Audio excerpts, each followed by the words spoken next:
Satu mobil Innova dah. Nah, itu dia Innova ya. Masih kondisi mesin hidup. Tanah longsor terjadi di 3 lokasi berbeda di Jalan Lintas Sumatera, Kabupaten Tapanuli Selatan, Sumatera Utara. Sebuah minibus yang sedang melintas terbawa material tanah longsor ke dalam jurang yang menyebabkan pengemudi dan penumpang luka-luka dan dilarikan ke rumah sakit terdekat. Lokasi kedua, 1 km dari lokasi pertama, sebuah truk tangki Pertamina terbawa material tanah longsor dan menabrak sebuah warung kopi serta 1 unit minibus terbalik dan rusak parah pada bagian depan. Tiba-tiba aja nih. Oh, tiba-tiba longsor bang ya? Ya, longsor. Karena hujan ya bang ya, udah satu Hujan. dua. Ada berhentinya. Ada berhentinya bang ya. Oh, di sini emang sering terjadi longsor bang? Oh, seperti apa bang? Kalau sini emang enggak, yang di sana aja itu. Yang titik kedua. Baru kali ini lah berarti. Ya, kalau ini baru kali ini. Akibat peristiwa tersebut, arus lalu lintas lumpuh total. Beberapa pengendara yang melintas di lokasi kejadian terjebak macet hingga 14 jam. Istilahnya nunggu ini lah bang, nunggu evakuasi untuk jalan ini kan. Oke, abang bersama keluarga bang? Ini bang Minda? Iya, bersama keluarga sama kawan. Kendalanya apa aja nih bang? Setelah lama tertahan di sini bang? Ya susah lah bang, semuanya lah, nyari makan susah kan. Oh, oke bang. Selain menutup seluruh ruas jalan lintas Sumatera, sejumlah rumah dan pemakaman juga mengalami kerusakan. Dari Tapanuli Selatan, Sumatera Utara, Indra Mulia Siagian, iNews melaporkan.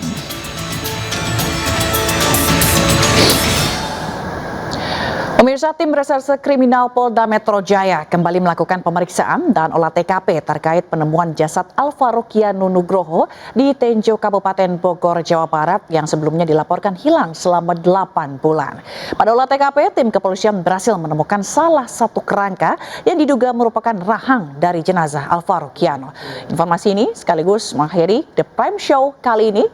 Saya Fazilah Kairunisa, terima kasih dan sampai jumpa.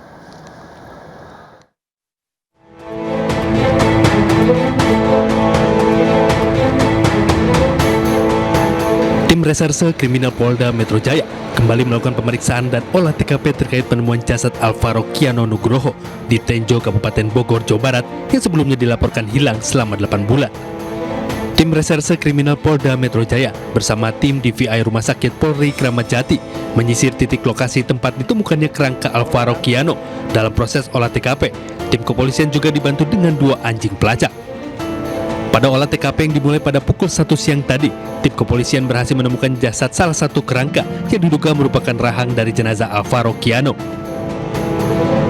Tadi hasil dari olah TKP mendapatkan beberapa tulang yang diduga adalah anak tersebut, sehingga tulang ini akan kami bawa lagi ke Rumah Sakit Kramat Jati untuk diproses lebih lanjut dan diperiksa lebih teliti lagi apakah tulang tersebut punya jenazah atau bukan. Terima kasih. Bagian apa aja tadi Pak? Bagian apa aja tadi Pak didugaannya Pak? Ya, baik, untuk diduganya itu ditemukan ada rahang bawah, di mana di rahang bawah itu untuk skalanya masih kecil, jadi curiganya kemungkinan itu ada anak-anak.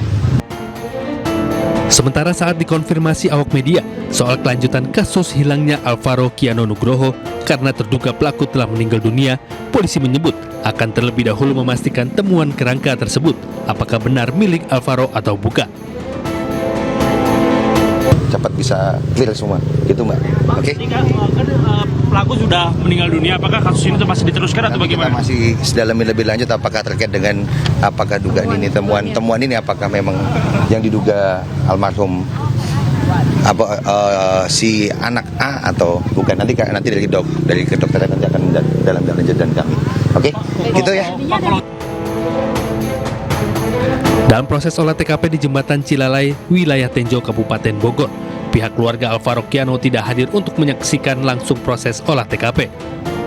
Dari Kabupaten Bogor, Jawa Barat, Henry Aprila, Rama Romadona, Ahmad Putra Pamungkas, iNews melaporkan.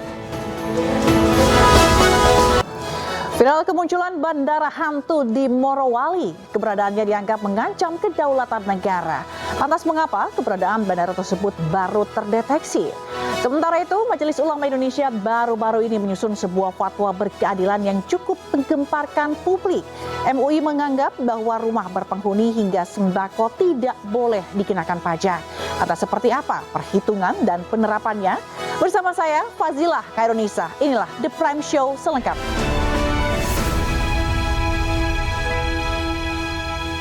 Pemirsa, bandara di Morowali, Sulawesi Tengah diduga beroperasi tanpa melibatkan otoritas negara. Menteri Pertahanan Syafri Samsudin menganggap keberadaan bandara ini dapat menjadi ancaman kedaulatan negara.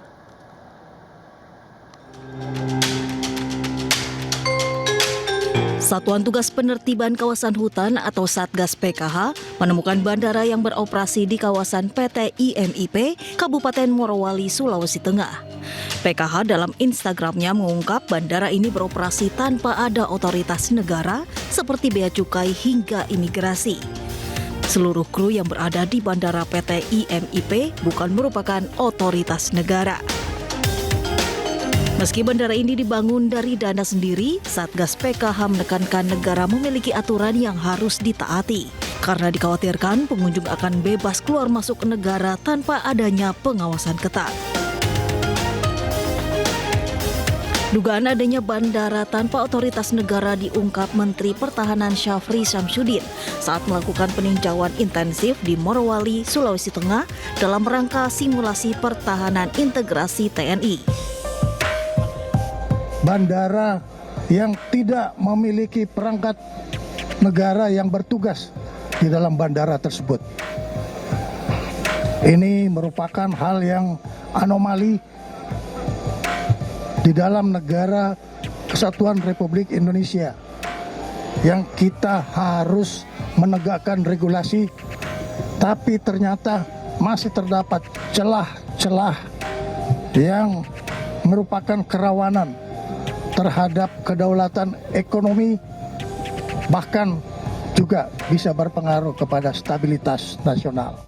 Terkait temuan bandara ilegal di Morowali, Sulawesi Tengah tersebut, Menteri Pertahanan Syafri Samsudin secara tegas akan mengevaluasi dan meningkatkan keamanan serta melakukan penertiban. Ini menjadi bagian evaluasi kita untuk melakukan suatu penertiban dan pengamanan dengan melakukan deregulasi terhadap ketentuan-ketentuan yang sudah dikeluarkan. Akan tetapi ketentuan yang kita keluarkan sendiri tidak bisa kita kendalikan sendiri.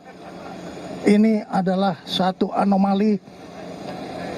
Kita mengeluarkan peraturan, tetapi kita tidak bisa mengkoordinasikan, kita tidak bisa mengkomunikasikan, dan kita tidak bisa mengendalikan peraturan yang kita keluarkan.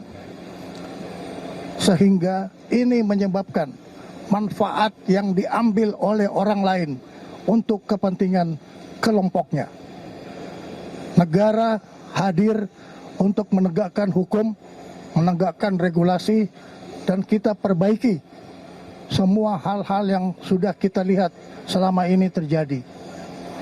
Oleh karena itu, kehadiran para pejabat-pejabat negara yang mempunyai kompetensi dalam regulasi, penegakan hukum, dan penindakan untuk kepentingan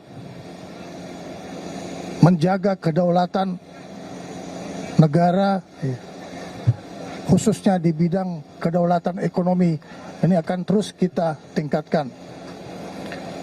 Perlu saya sampaikan bahwa kita tidak akan berhenti. Kita akan terus melakukan segala upaya yang sesuai dengan parameter-parameter yang harus dilakukan oleh suatu negara di dalam menegakkan kedaulatannya.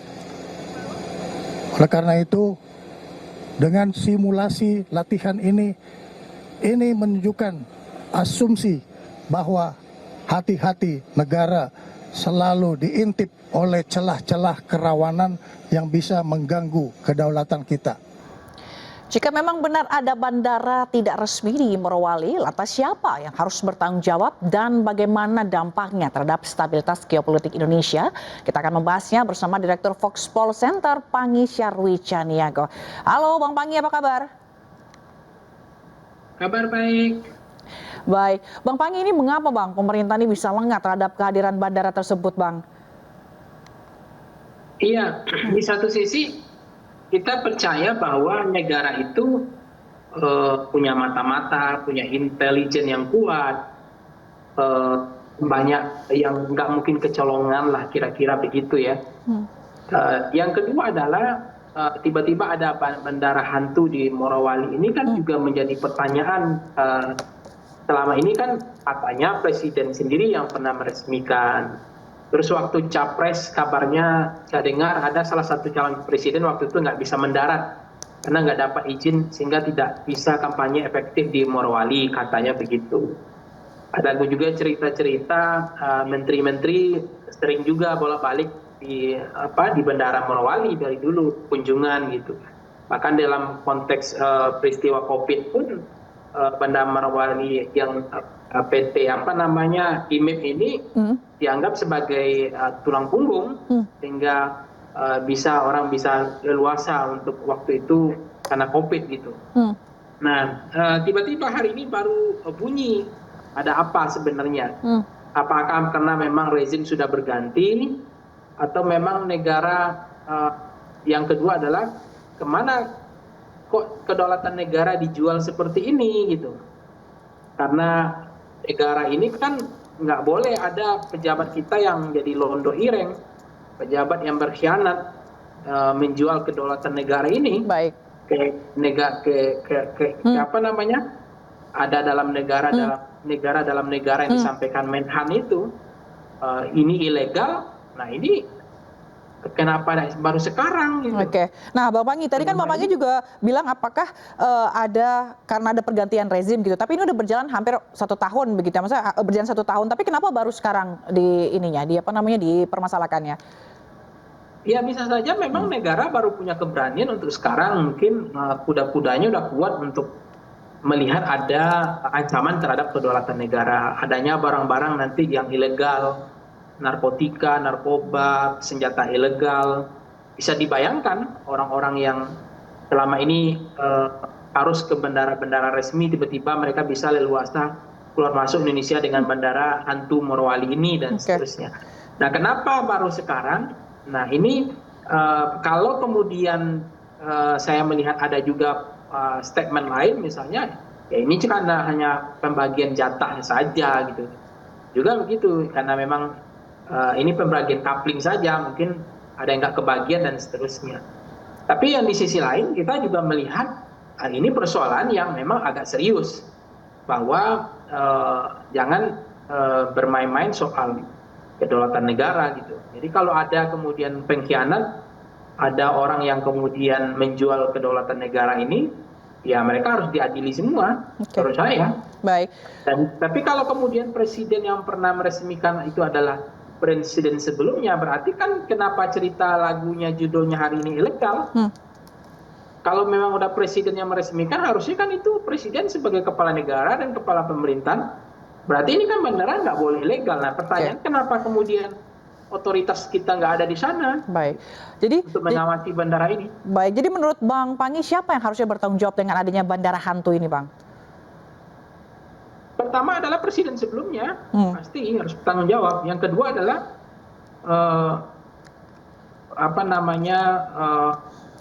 pejabat sekarang harus bertanggung jawab juga. Mau memang apakah negara lemah atau negara kita kuat otoritasnya atau bagaimana? Karena ini ancaman terhadap kedaulatan negara yang saya bilang tadi, macam-macam ancaman itu kan. Nah, jadi kalau misalnya kenapa ini terjadi, ya kenapa ini tidak dilakukan penutupan atau kenapa ini dibiarkan, ya itu juga kita lihat apakah ini memang serius atau ini hanya hanya untuk show force saja gitu. Tapi dengan hadirnya TNI di sana melakukan manuver latihan show force, itu menunjukkan bahwa memang negara ingin tidak mau tidak dihargai kedaulatannya gitu. Jadi berarti menurut Abang kedepannya negara akan lebih tegas begitu untuk misalnya sampai menutup bandara ini? memang ini nggak boleh lama-lama dibiarkan begini. Jadi harus diambil langkah-langkah yang lebih serius bahwa negara nggak bisa kompromi negosiasi soal-soal begini karena ini otoritas negara luput, tidak ada pengawasan terhadap bandara ini kan barang strategis ya. Nah dengan adanya pengarahan aparat negara hari ini ke sana, berarti memang ini bukan acting gitu, memang ini akan serius. Nah ini yang kemudian pertanyaan publik itu kenapa baru sekarang gitu. Jadi nggak mungkin negara kita nggak punya intel gitu, nggak punya bin, nggak punya telinga, nggak punya mata selama ini. Kenapa budek gitu? Kenapa baru sekarang mereka bisa melihat, mendengar bahwa ada ancaman serius terhadap kedaulatan negara? Karena ini sangat berbahaya kalau memang nggak ada otoritas negara untuk pengawasan ini. Nggak ada, bagaimana kita bisa bayangkan barang-barang ilegal, ya, barang-barang terlarang, senjata-senjata terlarang, itu bisa masuk ke situ gitu. Oke. Baik. Dan kita akan tunggu bagaimana ketegasan pemerintah dalam hal atau menindak bandara hantu ini ya Bang Pangi ya. Terima kasih Bang Pangi Syarwi Caniago, Direktur Foxpol Center telah bergabung bersama kami. Salam sehat selalu Bang.